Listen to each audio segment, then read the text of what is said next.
मेरे प्यारे साथियों, जैसा कि आप सभी को पता है कल आप लोगों का एग्ज़ाम है मैथ साइंस का, ठीक है ना। तो मैथ का आप लोगों का बहुत अच्छा गया, जैसा कि आप सभी ने कॉल करके मुझे बताया था कि मेरा मैथ का बहुत अच्छा एग्जाम गया। तो इसी प्रकार से आपका साइंस भी अच्छा जाए, तो इसके लिए हम प्रयास कर रहे हैं। तो आप सभी क्लास में जुड़ जाइए और इस प्रकार से लिंक बना होगा, उस लिंक पर आप सभी क्लिक करके, ठीक है ना, वीडियो को शेयर कीजिए ताकि आपके ब्रदर हो, भाई हो, कोई भी हो, वह इस वीडियो में जुड़ जाए और क्लास को कर ले। तो चलिए हम क्लास को शुरू करते हैं। पहला सवाल जो है, निम्न में से कौन सा पदार्थ लेंस के लिए प्रयुक्त नहीं किया जा सकता है। लेंस के लिए कौन सा पदार्थ है जो प्रयुक्त नहीं किया जा सकता है। तो आपको हमेशा याद रखना है, पीतल जो है ना लेंस के लिए प्रयुक्त नहीं किया जा सकता है पदार्थ, ठीक है। तो चलिए अगला सवाल को देखते हैं। अगला जो है, निम्नलिखित में से कौन सा संख्या प्रकाश के अपवर्तन के नियम के लिए सही है।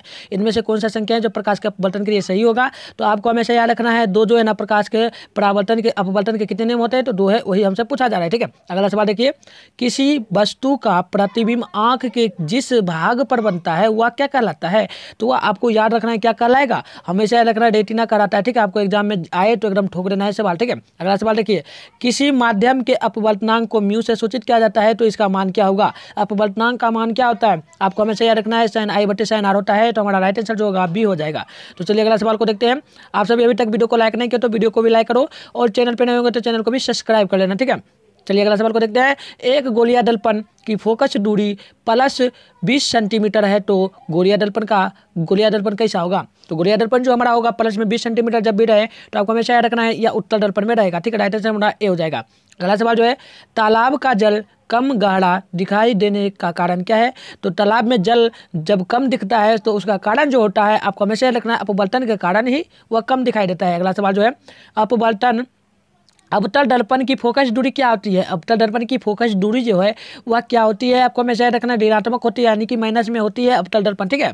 अगला सवाल को देखिए 8 नंबर, किसी अपवर्तन दर्पण की, ठीक है, किसी अवतल दर्पण की फोकस दूरी और वक्रता त्रिज्या r है, तो निम्नांकित में से कौन सा संबंध बनेगा। तो आपको यही बताना है कि अवतल दर्पण का सूत्र क्या होता है, ठीक है। तो आपको हमेशा याद रखना है अवतल दर्पण का जो सूत्र बनता है r बराबर 2f, ठीक है। r बराबर जो बनेगा हमारा 2f बनेगा, r इंटू 2f, ठीक है, r बराबर इंटू 2f।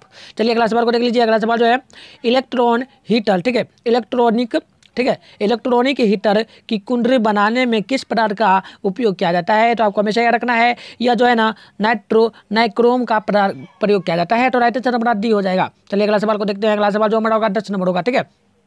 एक एक सवाल का आप लोग जवाब देते जाओ ताकि एग्जाम में आप लोगों को किसी भी प्रकार का दिक्कत ना हो। तो अगला सवाल देखिए, क्या है यूनिट विद्युत का मान क्या होता है। एक यूनिट विद्युत का मान क्या होता है, तो आप पढ़े होंगे, आपको याद होगा क्या, तो 3.6 10 पर पावर, ठीक है ना, 3.6 इंटू 10 पर पावर 6 जूल होता है। चलिए अगला सवाल को देखते हैं। किलो वाट यानी घंटा का इकाई क्या होता है। किलो वाट एक इकाई है या किस में होता है, आपको हमेशा याद रखना है, या जो होगा ना शक्ति का होता है, शक्ति का राइट आंसर हमारा भी होगा। अगला सवाल जो है, विद्युत फ्यूज धारा के किस सिद्धांत पर कार्य करती है। विद्युत फ्यूज जो है वह विद्युत सिद्धांत के किस धारा पे कार्य करती है, तो आपको हमेशा याद रखना है उष्मीय पर कार्य करती है। अगला सवाल देखिए, वोल्ट मीटर को विद्युत परिपथ में किस क्रम में जोड़ा जाता है। किस क्रम में जोड़ा जाता है, तो वोल्ट मीटर को हमेशा जोड़ा जाता है, आपको याद रखना है श्रेणी क्रम में। वही आपको पूछे क्या पूछेगा, आपको पूछ दे, एक और सवाल बनता है इसमें, ठीक है ना, वोल्ट मीटर होता है और एक सवाल क्या बनता है, तो उसमें आपको पूछे तो समांतर क्रम में जोड़ा जाता है, ठीक है, समांतर श्रेणी क्रम में, तो आपको याद रखना है। चलिए अगला सवाल को देखते हैं। अगला सवाल जो है हमारा 14 नंबर होगा, ठीक है। 14 नंबर देखिए, विद्युत परिपथ में दो बिंदुओं के बीच विभवांतर मापने के लिए उपयुक्त क्या है। उपयुक्त इनमें से कौन सा होता है, तो क्या होगा विभवांतर। अरे आपको हमेशा याद रखना है, क्या रखिएगा 14 का कमेंट करो, वोल्ट मीटर होगा राइट आंसर, ठीक है। अगला सवाल को देखते हैं। अगला सवाल देखिए, एक एक सवाल काफी महत्वपूर्ण है, ठीक है, आप लोगों को वीडियो छोड़ना नहीं है, छोड़िएगा तो आप सभी एग्जाम में बहुत कम मार्क्स ला पाएगा। अगला सवाल देखिए सुनिए, ये क्वेश्चन आपको दिख नहीं रहा होगा सही से, ठीक है। सवाल जो है, जल विद्युत यंत्र क्या है, संयंत्र किस ऊर्जा को विद्युत रूपांतर में प्रयुक्त करती है। यानी कि जल विद्युत जो है वह क्या है, विद्युत ऊर्जा को किस रूपांतर में प्रयुक्त करती है, तो आपको हमेशा याद रखना है, या जो करती है ना स्थिति ऊर्जा में प्रयुक्त करती है। अगला सवाल है 6 नंबर, विद्युत बल्ब में कौन सी गैस भरी जाती है, तो आपको हमेशा याद रखना है इसमें निष्क्रिय गैस भरी जाती है, तो राइट आंसर हमारा जो होगा वह सी नंबर होगा। अगला सवाल है, एक घोल नीले लिटमस पत्र को लाल कर देता है, तो उसका पीएच मान क्या होगा, तो आपको ये हमेशा याद रखना है, इसका पीएच मान जो हमारा होगा 2 होगा, ठीक है, 2 होगा। अगला सवाल देखिए, अगला है व्यंजन का अनुसूत्र क्या होता है, व्यंजन का अनुसूत्र क्या होता है, तो आपको हमेशा याद रखना है व्यंजन का अनुसूत्र C6H6 होता है, राइट आंसर हमारा सी हो जाएगा। अगला सवाल देखिए एथिल एल्कोहल का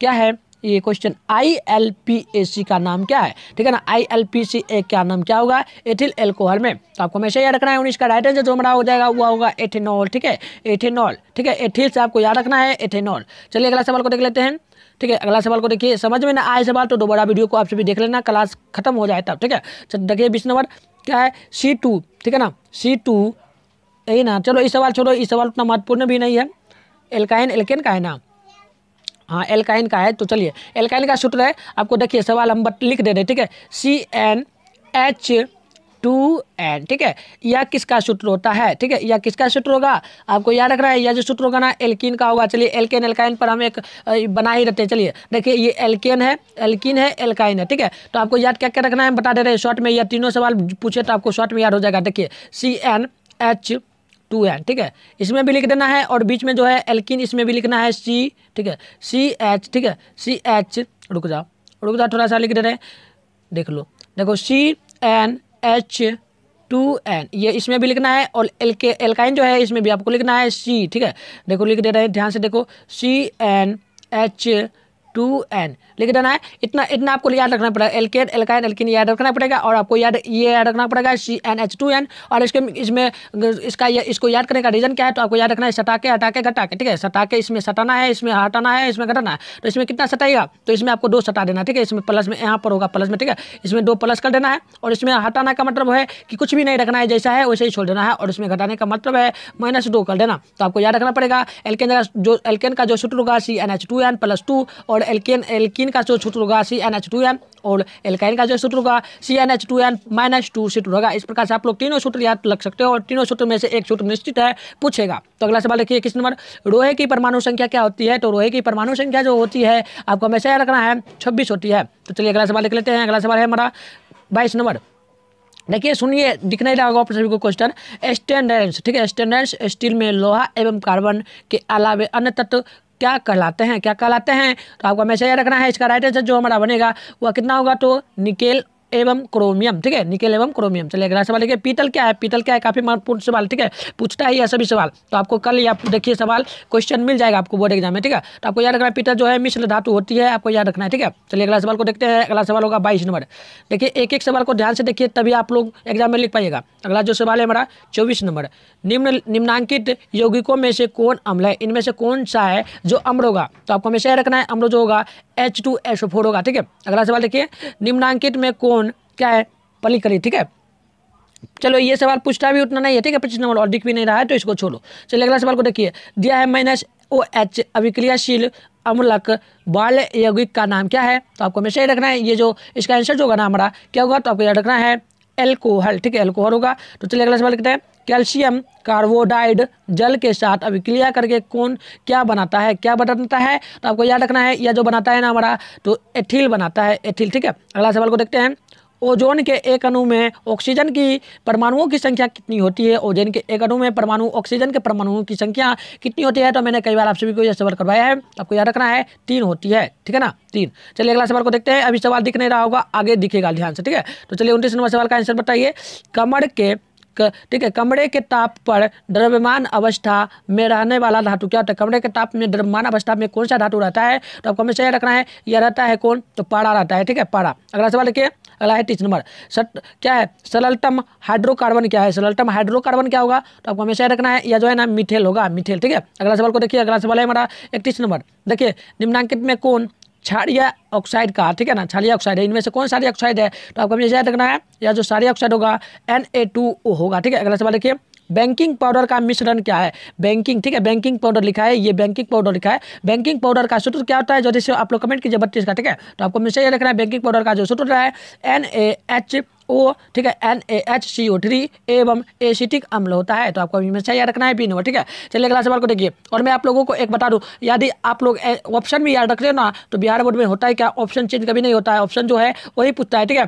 तो आप लोग याद ना हो तो ऑप्शन को भी याद कर, ऑप्शन को भी देखकर लिख सकते हो, ठीक है। चलिए ये सब सवाल छोड़ लेते हैं, उतना काफी महत्वपूर्ण भी नहीं है। तो चलिए अगला सवाल को, अगले सवाल की ओर बढ़ते हैं, 37 नंबर होगा, ठीक है।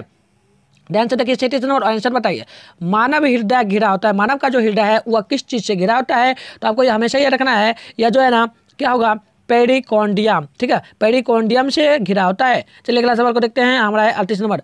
बीजांड की ओर पराग नलिका की वृद्धि का कारण क्या होता है? क्या होता है? आपको हमेशा ये रखना है, ये जो होगा ना हमारा बी में होगा, क्या होगा, कैमोड्रोमपिज्म, ठीक है, कैमोड्रोमपिज्म। अगला सवाल को देखिए, अगला है 39 नंबर। मनुष्य में श्वेत रक्त कोशिकाओं की जीवन अवधि कितनी होती है?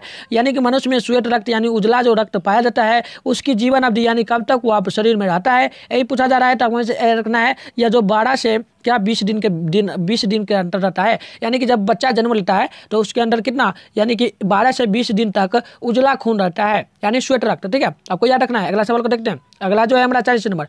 पित्त रस कहाँ स्रावित होता है? पित्त रस जो है वह कहाँ स्रावित होता है? तो याद रखना है आपको, यह जो है ना यकृत में स्रावित होता है। राइट आंसर हमारा ए हो जाएगा। अगला सवाल को देखिए, किस जीव में हीमोग्लोबिन नहीं होता है? किस जीव में हीमोग्लोबिन नहीं होता है? तो आपको याद रखना है मक्खी में नहीं होता, ठीक है, मक्खी में। चलिए अगला सवाल को देखते हैं, अगला सवाल होगा हमारा 42 नंबर, ठीक है, 42 नहीं होगा 41 होगा, ठीक है, 41 देखिए, किस जीव में हीमोग्लोबिन नहीं होता है? अरे मैंने पहले ही बताया मक्खी में, ठीक है। चलिए अब 42 होगा, हीमोग्लोबिन की कमी से कौन सा रोग होता है? हीमोग्लोबिन के कमी से कौन सा रोग होता है? आपको याद रखना है, यह जो है ना एनीमिया रोग होता है, एनीमिया। अगला सवाल देखिए, मनुष्य के आहार नाल में अवशेषी अंग क्या है? मनुष्य के आहार नाल में अवशेषी अंग जो होता है वह क्या होता है? तो आपको याद रखना है एपेंडिक्स, ठीक है, एपेंडिक्स होता है। राइट आंसर हमारा भी होगा। अगला सवाल देखिए, निम्नांकित में कौन ट्रिप्सिन, ठीक है, ट्रिप्सिन एंजाइम का कार्य करता है? ट्रिप्सिन एंजाइम का कार्य करता है। तो आपको याद रखना है यह करता है क्या, इनमें से भी क्यों करेगा? तो आप लोगों को बता दूं, हाइड्रोकार्बोनेट का पाचन भी होता है, वसा का पाचन होता है, प्रोटीन का पाचन होता है, यानी इनमें से राइट आंसर हमारा डी हो जाएगा।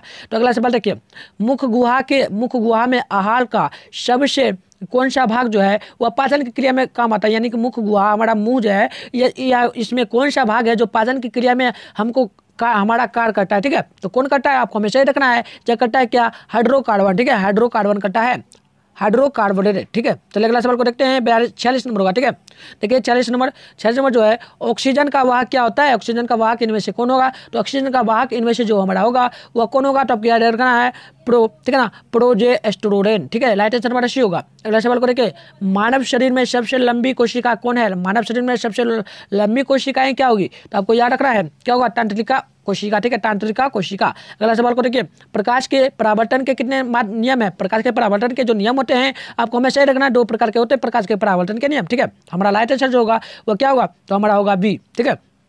अगला सवाल को देखिए, अगला सवाल होगा हमारा 50 नंबर यानी 50 नंबर, ठीक है। अगला सवाल को देखिए ध्यान से, अवतल लेंस का आवर्धन क्या होता है? अवतल लेंस जो है उसमें सूत्र क्या होता है अवतल लेंस का? तो क्या होता है? जैसे आप लोग कमेंट करो 50 का, ठीक है, 50 का कमेंट करो। तो आपको याद रखना है V/U, ठीक है, V/U यानी कि वस्तु बटे प्रतिबिंब होता है, ठीक है, आपको याद रखना है। अगला सवाल को देखिए, दर्पण सूत्र क्या है? इनमें से दर्पण सूत्र क्या है? काफी बार यह सवाल पूछा गया है, दर्पण सूत्र, ठीक है, यह हर एक साल पूछा गया है। तो आपको याद रखना है दर्पण सूत्र जो हमारा बनता है वह क्या बनता है? तो आपको याद रखना है 1/V + 1/U + 1/F, ठीक है, आपको याद रखना है। अगला सवाल देखिए, टिंडर प्रभाव प्रदर्शित करती है किस पर? टिंडर प्रभाव जो है प्रदर्शित करती है किस पर? तो याद रखना प्रकाश के परिकिरण पर परिवर्तित करती है। राइट आंसर हमारा डी हो जाएगा, ठीक है। अगला सवाल को देखिए, अगला सवाल जो है हमारा होगा 53 नंबर, ठीक है, 53 नंबर को देखिए क्या होगा 53, ठीक है। कौन सा लेंस हवा में अभिसारी लेंस भी कहलाता है?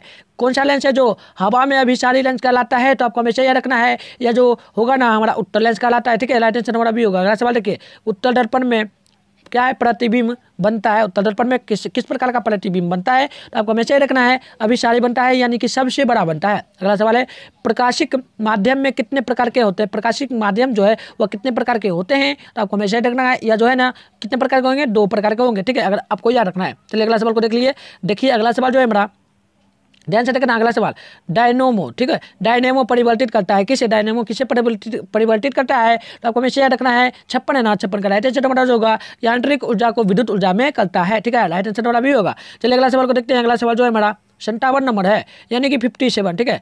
देखिए ध्यान से, इलेक्ट्रॉन पर आवेश कितना होता है? इलेक्ट्रॉन में आवेशों की संख्या कितनी होती है? तो आपको याद होगा इलेक्ट्रॉन में आवेशों की संख्या होगी -1.6 × 10⁻⁻90 कूलाम होता है, यानी कि -1/, ठीक है ना, 1/6 गुना 10⁻⁻19 कूलाम होता है। तो चलिए अगला सवाल को देखते हैं। अगला सवाल है हमारा 58 नंबर, खिलौनों में किस सेल का उपयोग होता है? खिलौने में किस प्रकार का सेल का उपयोग किया जाता है? आपको याद रखना है सूखा सेल, ठीक है, सूखा सेल यानी मिट्टी।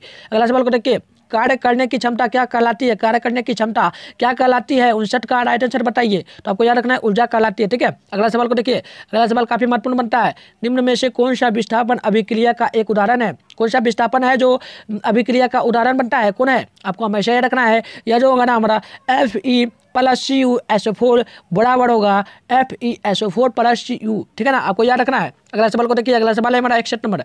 बताइए सिल्वर क्लोराइड का रंग कैसा होता है? सिल्वर क्लोराइड का रंग कैसा होता है? तो आपको हमेशा याद रखना है इसका रंग जो होता है ना वह श्वेत होता है, यानी कि उजला होता है। अगला सवाल देखिए, निम्नलिखित में लवण कौन है? इनमें से लवण कौन होगा? आपको याद रखना लवण जो होगा हमारा, ठीक है ना, वह होगा NaCl, ठीक है, NaCl। अगला सवाल को देखिए, तिलित्या यानी कि नीला थोथा, ठीक है, क्या कह रहा है? तिलित्या दे या नीला थोथा दे। तो इसका आनुवांशिक सूत्र क्या होता है? नीला थोथा या तिलित्या का सूत्र क्या होता है? तो आपको हमेशा रखना है इसका सूत्र बनता है हमारा CuSO4 × 10H2O, ठीक है, CuSO4 × 10HO, ठीक है, आपको याद रखना है। अगला सवाल देखिए, गंधक की परमाणु संख्या कितनी होती है? गंधक की परमाणु संख्या जो होती है वह कितनी होती है? आपको हमेशा याद रखना है 16 होती है, ठीक है, गंधक की परमाणु संख्या। चलिए अगला सवाल को देखेंगे, हमारा अगला सवाल जो है 65 नंबर होगा। बताइए ओ धातु, 65 नंबर, ठीक है, बताइए तो ओ धातु के ऑक्साइड क्या कहलाते हैं? ओ धातु के ऑक्साइड क्या कहलाते हैं? तो आपको हमेशा याद रखना है ओ धातु के ऑक्साइड जो कहलाते हैं अम्लीय कहलाते हैं। राइट आंसर हमारा भी होगा। अगला सवाल देखिए, कार्बन क्या है? अरे कार्बन क्या है? तो आपको हमेशा देखना कार्बन जो है वो धातु होता है, ठीक है, कार्बन और धातु होता है। अगला सवाल देखिए, निम्न में से कौन सा असंतृप्त हाइड्रोकार्बन है? इनमें से कौन असंतृप्त हाइड्रोकार्बन होगा? यानी 67 का राइट आंसर आपको बताना है, तो होगा C2H4, ठीक है, C2H4। अगला सवाल देखिए, क्या है? एरोमेटिक हाइड्रोकार्बन क्या होगा? एरोमेटिक हाइड्रोकार्बन क्या होगा? तो आपको हमेशा रखना है C6H6, ठीक है ना। यह सभी सवाल जो है हमारा केमिस्ट्री का बनता है, ठीक है, केमिस्ट्री का, यानी कि यानी कि क्या होगा? तो आपको याद रखना है क्या होगा यार खोखी हो रहा है हमको यानी कि हमारा हो जाएगा क्या? तो हो जाएगा केमिस्ट्री, ठीक है। चलिए अगला सवाल को देखिए ये खोखी कितना हो गया यार। चलो बताइए आप लोग, निम्नलिखित में कौन अक्रिया गैस है? इनमें से कौन अक्रिया गैस होगा? 69 का आंसर बताइए, ठीक है, 69 का। तो याद रखना है हीलियम हो जाएगा, ठीक है। चलिए अगला सवाल देख लेते हैं। अगला सवाल जो है हमारा 70 नंबर होगा, ठीक है, 70 नंबर आंसर बताइए, क्या है? निम्नांकित में कौन अधातु है? इनमें से कौन अधातु होगा? 70 का राइट आंसर बताना है आप लोगों को। याद रखना है क्या? Sp, ठीक है, Sb होता है। अगला सवाल देखिए, पौधों में श्वसन होता है, पौधों में श्वसन किस चीज के द्वारा किया जाता है? तो आपको क्या याद रखना है? आपको याद रखना है क्या? पत्तियों के द्वारा लिया जाता है। पौधे श्वसन यानी सांस किस प्रकार से लेते हैं? पत्तियों के द्वारा लेते हैं। अगला सवाल है, निम्न में कौन स्वपोषी है? इनमें से कौन स्वपोषी होंगे? तो आपको याद रखना है स्वपोषी जो होंगे हरे पौधे होते हैं, ठीक है ना। स्वपोषी यानी कि किसी भी प्रकार का मांसाहारी यानी किसी भी प्रकार का वह भोजन नहीं करता है पौधा, ठीक है ना, वह प्रकाश के संश्लेषण पर ही जिंदा रहता है पौधा। तो याद रखना है। अगला सवाल है 73 नंबर, कौन सी बीमारी श्वसन तंत्र में से संबंधित है? इनमें से कौन सी बीमारी है जो श्वसन तंत्र से संबंधित होती है? तो निमोनिया होती है, ठीक है ना, यानी कि सांस से निमोनिया का बीमारी जो है बहुत ज्यादा फैलता है। अगला सवाल देखिए, एंड्रोजन है क्या? एंड्रोजन क्या होगा? एंड्रोजन जो है नर हार्मोन होता है। राइट आंसर हमारा ए होगा। अगला सवाल देखिए 75 नंबर, रुधिर चाप यंत्रित क्या है? नियंत्रित होता है। रुधिर चाप जो है किसको नियंत्रित करता है? तो याद रखना है आपको 75 का राइट आंसर जो होगा हमारा क्या होगा? थाइमाइस, ठीक है, थाइमस, आपको याद रखना है। अगला सवाल देखिए 76 नंबर होगा, यानी 67, ठीक है। अगला सवाल देखिए, एक लिंगी पादप का उदाहरण इनमें से कौन है? यानी एक लिंगी का पादप जो होता है उसका उदाहरण इनमें से कौन दिया गया है? तो आपको याद रखना है पपीता है, ठीक है ना। पपीता जो है एक लिंगी हार्मोन होता है, ठीक है। अगला सवाल देखिए, निम्न में से कौन सा मादा जनन तंत्र में भाग नहीं लेता? मादा जनन तंत्र में इनमें से कौन सा है जो भाग नहीं लेता है? तो आपको हमेशा याद रखना है कौन नहीं लेता है? तो शुक्रवाहिका नहीं लेती है मादा, क्या? तो मादा जनन तंत्र में भाग। अगला सवाल देखिए, द्विखंडन होता है। द्विखंडन किस चीज में होता है? तो द्विखंडन जो होता है हमारा वो होता है अमीबा में, यानी कि राइट आंसर हमारा भी हो जाएगा, ठीक है।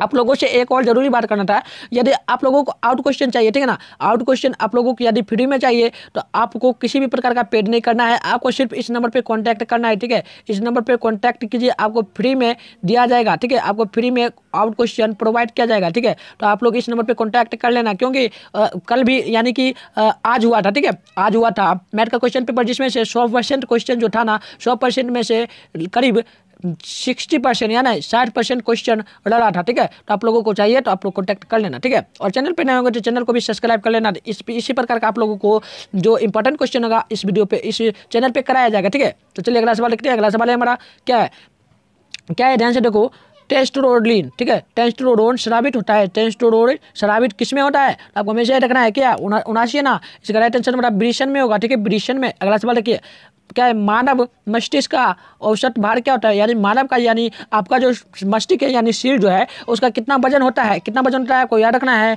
क्या होता है? तो 1.4 kg, ठीक है ना, यानी कि 1 kg 400 ग्राम, ठीक है, आपको याद रखना है। तो चलिए दोस्तों, हम मिलेंगे नेक्स्ट क्लास में और भी इंपॉर्टेंट सवाल लेकर, ठीक है, और भी इंपॉर्टेंट सवाल लेकर हम लोग आएंगे। तो चलिए हम आज क्लास को यहीं पे समाप्त करेंगे, ठीक है। तो आप लोग वीडियो को अभी तक लाइक नहीं किया तो लाइक कर देना, और चैनल पर नए होंगे तो चैनल को भी सब्सक्राइब कर देना, और अपने दोस्तों में भी इस वीडियो को शेयर करना ताकि पढ़ रहे और एग्जाम में जाकर पूरा ठोक रहे, ठीक है। तो आपको सब्जेक्टिव क्वेश्चन भी करवा देंगे हम, ठीक है। तो सब्जेक्टिव क्वेश्चन सुबह में करवाएंगे और ऑब्जेक्टिव भी जो हो पाएगा हम करवा देंगे। तो आप लोग जुड़ जाना लाइव क्लास में, ठीक है। इसी प्रकार से जुड़िए और क्वेश्चन को करते रहिए।